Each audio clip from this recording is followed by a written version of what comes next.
बर्धमानक नाम का एक व्यापारी व्यापार करके एक देश से दूसरे देश लौटता था। दो तगड़े बैलों ने उसकी गाड़ी खींची। बर्दवानक ने दोनों का ख्याल रखा और उन्हें बहुत प्यार किया। एक बार बर्दवानक बैलगाड़ी पर सामान लेकर मथुरा जा रहे थे। दिन ब दिन वे बस चलते रहे, सड़क कभी खत्म नहीं होती। उसी समय एक दिन यमुना के किनारे कीचड़ भरे रास्ते पर चलते समय एक बैल के पैर में मोच आ गई। कुछ भी उसे उठा नहीं सका। बर्धमानका ने अपने प्यारे बैल के लिए 3 दिन और 3 रात वहां प्रतीक्षा की। उसके साथियों ने उससे कहा कि उसे एक बैल पर इतना समय बर्बाद नहीं करना चाहिए। बर्धमानक ने भी सोचा, इसलिए एक छोटे बैल के लिए व्यापार खोना सही नहीं है।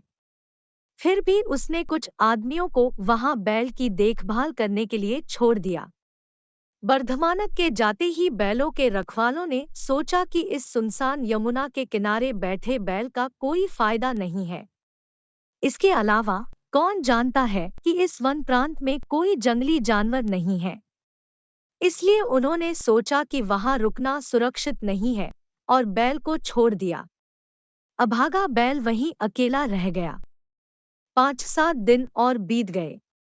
यमुना के तट की शुद्ध हवा और पौष्टिक युवा घास के पुण्य में बैल खड़ा हो गया और खुदाई करने लगा। धीरे धीरे बैल ठीक हो गया। उनका मोच वाला पैर ठीक हो गया, दर्द से मुक्त। वह काफी मोटा गाल निकला। घास के लालची और देश वापस जाने का रास्ता न जानने के कारण बलदा वहीं रह गया। दिन के दौरान यह यमुना के किनारे चरता है और कभी-कभी एक गहरी गर्जना करता है। उसकी दहाड़ एक पहाड़ से दूसरे पहाड़ तक गूंजती है और पूरे जंगल को कंपा देती है।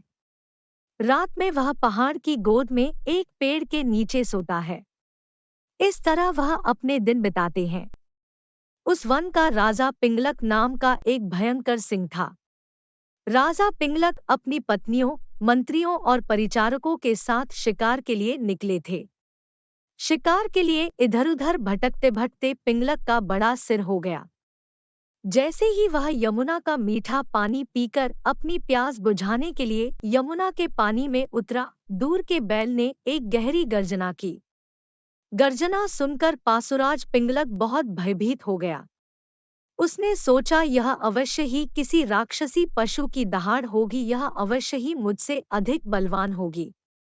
क्या पता वह पानी पीने के अवसर पर मुझ पर आक्रमण कर दे। इस भय से पिंगलक बिना पानी पिए ही चला गया।